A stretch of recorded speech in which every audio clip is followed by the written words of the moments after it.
केंद्रीय शिक्षा मंत्री धर्मेंद्र प्रधान ने 25 जुलाई को अपने पद से इस्तीफा दे दिया। उन्होंने सोशल मीडिया प्लेटफॉर्म एक्स पर जारी अपने पत्र में कहा कि यह फैसला उनके लिए व्यक्तिगत प्रतिष्ठा का विषय नहीं है। अपने इस्तीफे के पीछे उन्होंने कई कारण गिनाए, जिनका केंद्र युवाओं का भविष्य, देश का माहौल और शिक्षा व्यवस्था रहा। धर्मेंद्र प्रधान ने लिखा कि उनका सबसे बड़ा उद्देश्य यह है कि देश के किसी भी विद्यार्थी का भविष्य कानूनी पेचीदगियों में न उलझे। उनका कहना है कि छात्र अपना समय पढ़ाई और करियर बनाने पर लगाएं, न कि विवादों में फंसे। उन्होंने आगे कहा कि जंतर मंतर और देश के अलग अलग हिस्सों में जो स्थिति बनी, उसे देखते हुए उन्होंने ये फैसला लिया है।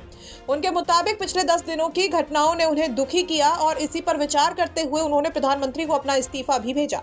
अपने पत्र में धर्मेंद्र प्रधान ने कहा कि मौजूदा हालात का फायदा राष्ट्र विरोधी ताकतें न उठा सकें और देश की एकता बनी रहे, ये भी उनके फैसले का एक महत्वपूर्ण कारण है। उन्होंने कहा कि भारत की युवा शक्ति देश की सबसे बड़ी ताकत है और उसे भ्रम के कुचक्र में फंसने नहीं दिया जाना चाहिए।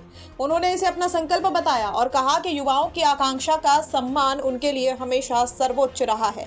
धर्मेंद्र प्रधान ने अपने पत्र में साफ लिखा कि यह मामला उनके लिए व्यक्तिगत प्रतिष्ठा का नहीं है। उन्होंने कहा कि पहले दिन से उन्होंने पूरी जिम्मेदारी ली और इस परिस्थिति से कभी भी मुंह मोड़ा नहीं।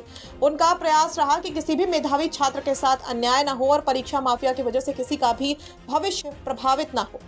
धर्मेंद्र प्रधान ने अपने पत्र में यह भी बताया कि 3 मई 2026 को हुई नीट यूजी परीक्षा में अनियमितता सामने आने के बाद केंद्र सरकार ने तुरंत जांच सीबीआई को सौंपी। परीक्षा रद्द की गई और दोबारा परीक्षा कराई गई।